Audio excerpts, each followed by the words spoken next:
Hello दोस्तों, स्वागत है आपके अपने यूट्यूब चैनल लोधा क्लासेस में। आज मैं आपके लिए नंबर सिस्टम यानी संख्या पद्धति का पार्ट बी लेकर आया हूं और इसमें हम पढ़ेंगे अभाज्य संख्या, सहभाज्य संख्या और रेशनल नंबर यानी परिमेय संख्या और अपरिमेय संख्या के बारे में। पहला पार्ट में हम पढ़ चुके हैं नेचुरल नंबर्स यानी प्राकृत संख्या क्या होती है, होल नंबर्स यानी पूर्ण संख्या क्या होती है, पूर्णांक यानी इंटीजर्स क्या होते हैं, सम संख्या, विषम संख्या और प्राइम संख्या के बारे में भी वहाँ पर हम पढ़ चुके हैं। और आज का वीडियो भी हम अभाज्य संख्या से ही शुरू कर रहे हैं ताकि आपका जो है रिवीजन हो जाए फिर से प्राइम नंबर के विषय में और अच्छे से आप समझ सके। तो चलिए एक बार फिर से हम देखते हैं अभाज्य संख्या क्या होती है। वह सभी संख्याएं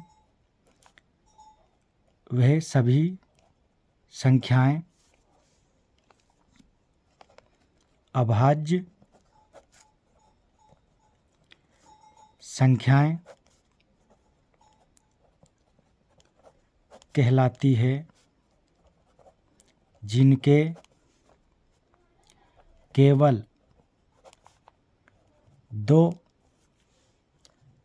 गुणनखंड होते हैं, जिनके केवल और केवल दो गुणनखंड होते हैं। ठीक, कौन कौन से होते हैं?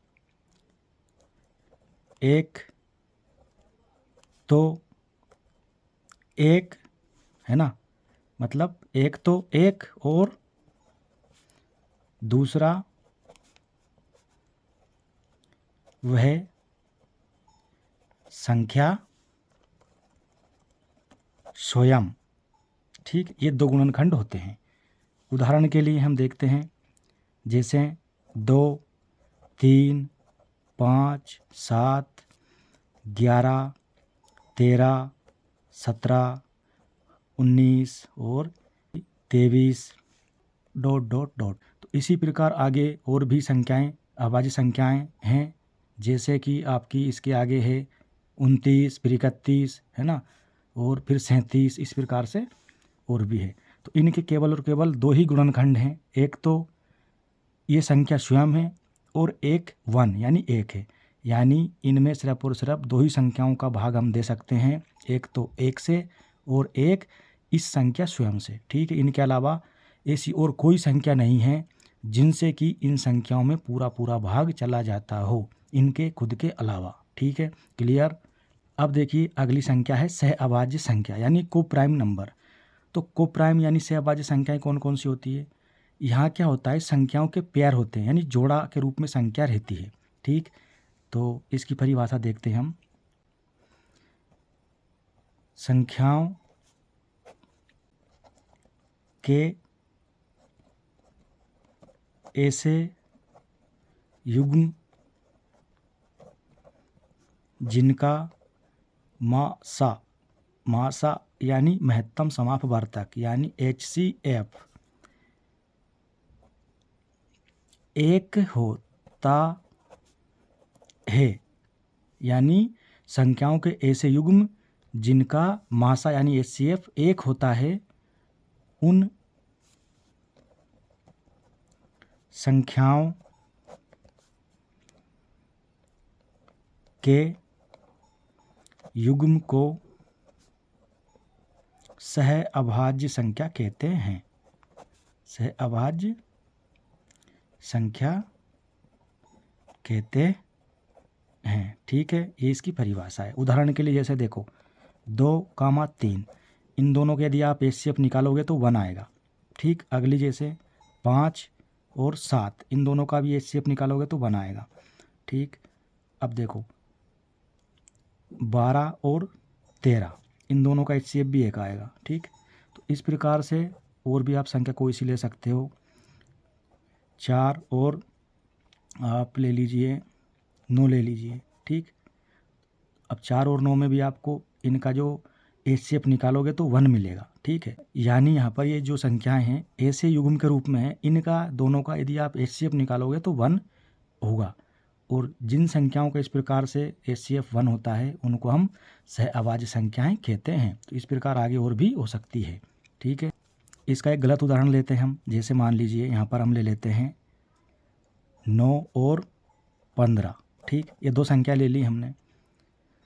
अब इन दोनों का यदि आप HCF निकालोगे ना तो 1 के अलावा 3 भी है, क्योंकि देखो 3 से ये भी कट रहा है और ये भी कट रहा है, ठीक। तो ये क्या है, सहअभाज्य संख्या नहीं है, ठीक है। तो इस प्रकार के जो पेयर होंगे संख्याओं के जिनमें HCF 1 नहीं होगा और 1 के अलावा कुछ होगा तो उनको हम सहअभाज्य संख्या नहीं कहेंगे, ठीक है। और जिनका HCF 1 होगा, ठीक है, उनको हम सहअभाज्य संख्याएं कहेंगे। तो क्लियर है यहाँ तक। अब आगे देखिए, तो हमारी अगली संख्या है भिन्न संख्या यानी फ्रैक्शन नंबर्स। भिन्न क्या होती है, ऐसी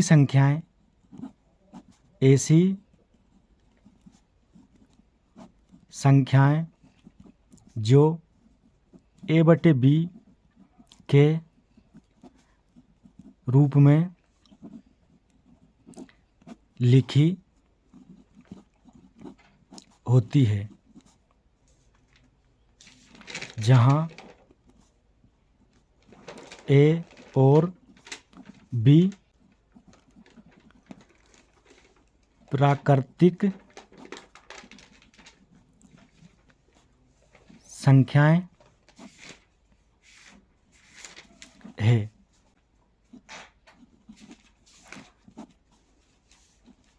भिन्न कहलाती है। तो ये इसकी परिभाषा है, यानी कि इस प्रकार जो A/B के रूप में संख्याएं लिखी होती है और A और B क्या है, प्राकृत संख्या यानी नेचुरल नंबर्स होते हैं, उन्हें हम भिन्न कहते हैं। जैसे कि 2/3, 1/2 है ना, -3/4 या 4/-5, ठीक है। इस प्रकार जो लिखी होती है इन संख्याओं को हम भिन्न संख्याएं कहते हैं। और यदि संख्या इस प्रकार लिखी हो 2 सही 1/3, ठीक है, तो इसे बोलते हैं हम मिश्रित भिन्न। इसमें क्या होता है कि एक तो पूर्णांक है और एक भिन्न है, ठीक है, तो इसे बोलते हैं मिश्रित भिन्न। तो इस प्रकार की जो संख्याएं होती है उन्हें हम बोलते हैं फ्रैक्शन नंबर्स यानी भिन्न संख्याएं। क्लियर। हमारी अगली संख्या है परिमेय संख्या, जिसे कहते हैं रेशनल नंबर्स। तो परिमेय संख्या क्या होती है, इसकी परिभाषा है जिन संख्याओं को P/Q के रूप में लिख सकते हैं उन्हें परिमेय संख्याएं कहते हैं, जहां P और Q पूर्णांक है और Q ≠ 0 होगा, ठीक है। ये इसकी परिभाषा है काय की, परिमेय संख्या की। यानी यहाँ पर हम कह सकते हैं कि उन संख्याओं को परिमेय संख्या कहेंगे जिनको हम P/Q यानी इस प्रकार बटे के रूप में लिख सकते हैं, ठीक। लेकिन यहाँ पर ये दोनों जो होंगे पूर्णांक होंगी ये संख्याएं, और इसके अलावा ये नीचे की जो संख्या है यानी हर 0 नहीं होगा, ठीक है। तो 2/3 परिमेय संख्या कह सकते हैं इसको हम, ठीक है। 22/7 को हम परिमेय संख्या कह सकते हैं, जबकि ये पाई का मान है ना, तो ये बटे के रूप में है, ये भी पूर्णांक है, ये भी पूर्णांक है, ठीक। तो इसको भी हम परिमेय संख्या कह सकते हैं। और इसके अलावा 0.3 इसको भी हम परिमेय संख्या कह सकते हैं। क्यों कह सकते हैं, क्योंकि इसको देखो दशमलव हटाएंगे तो बटे में 1 आएगा और इस अंक का 0 आ जाएगा, ठीक। तो ये हो जाएगी 3/10। तो ये भी क्या हो गई, हमारी परिमेय संख्या हो गई है, ठीक है।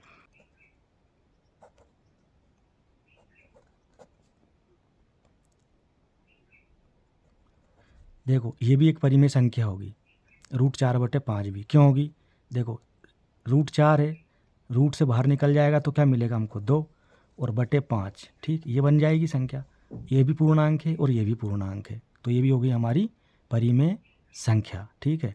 किसी भी संख्या के बटे में यदि 0 हो, जैसे मान लीजिए हम 2/0, तो ये परिमेय संख्या नहीं होगी, क्योंकि यहाँ पर कहा है परिभाषा में Q ≠ 0, यहाँ पर ये 0 नहीं हो सकता हर, ठीक। इस प्रकार की संख्याएं जो है वो परिमेय संख्याएं नहीं होगी। जबकि यदि ऊपर का जो है 0 हो, बटे में 2 हो, ठीक, तो ये क्या हो सकती है, परिमेय संख्या हो सकती है।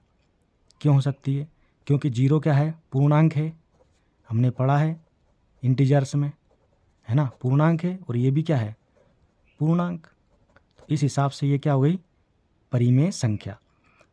और पूर्णांक आपने पढ़े हैं उसमें सेट ऑफ इंटीजर्स में कि प्लस और माइनस की जो संख्याएं होती है और बीच में 0 होता है, यानी 0 सहित धनात्मक और ऋणात्मक सभी प्राकृत संख्याएं क्या कहलाती है, पूर्णांक संख्याएं कहलाती है। तो 0 भी है उसमें, तो ये भी क्या हो जाएगी, परिमेय संख्या हो जाएगी। ठीक है, -2/4 ये होगी क्या, बिल्कुल होगी। क्यों होगी, देखो 2 एकम 2 और 2 दूनी 4, तो कट गया, ये आ जाएगा -1/2।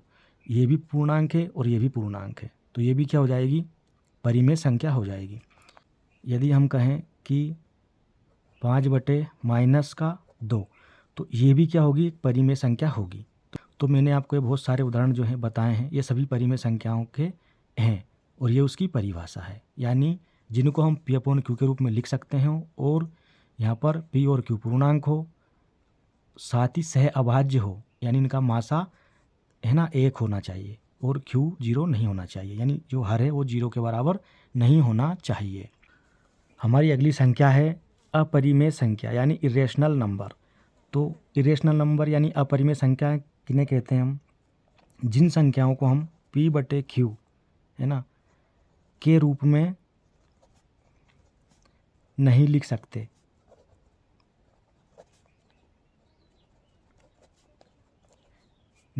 हैं, उन्हें अपरिमेय संख्या कहते हैं।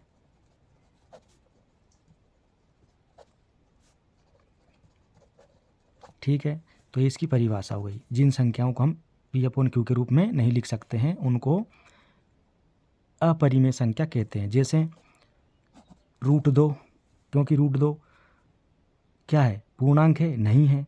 आपने पूर्णांक का जो देखा था परिभाषा, उसमें √2 शामिल था, नहीं था।